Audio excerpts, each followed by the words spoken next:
बेटा इसका क्या मसला है? डॉक्टर साहब हमारे मरीज का बड़ा अजीब किस्म का मसला है। रोटी का जब टाइम होता है इसके सामने हम रोटी रखते हैं, बजाय रोटी को देखने के घास की तरफ देखता है। अच्छा, ये तो बड़ी अजीब बात है। डॉक्टर साहब इसका एक और बड़ा अजीब किस्म का मसला है कि जब हमारे घर में मेहमान आते हैं ना, ये मेहमानों को लाते मारता है। बड़ी अजीब बात है।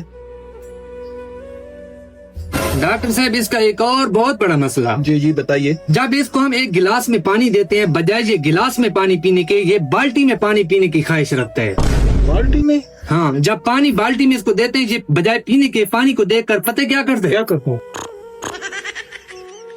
डॉक्टर साहब इसका एक और बड़ा मसला, जी जी बताइए। ये जब भी कहीं पे मिट्टी देखता है ना, हाँ। वहाँ पर लेटड़ियां मारना शुरू कर देता है।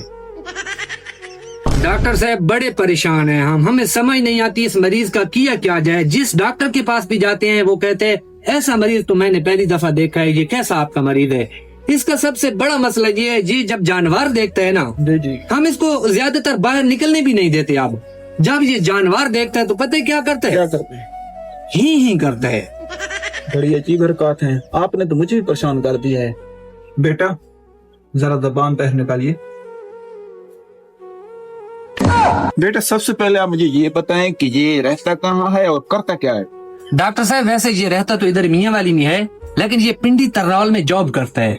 ये उधर से छुट्टी कब आया है? डॉक्टर साहब तकरीबन 3 से 4 दिन हुए हैं छुट्टी आए। अच्छा बेटा मुझे ये बताएं कि आपने पिंडी से वापस आते हुए क्या खाना खाया था? डॉक्टर साहब मैंने वहाँ पर मटन कढ़ाई खाई थी। बेटा अब मुझे इसकी बीमारी का पता चल गया है। इसका कोई इलाज नहीं है, क्योंकि इसने पिंडी तरनौल से वापस आते हुए खोता खा लिया है।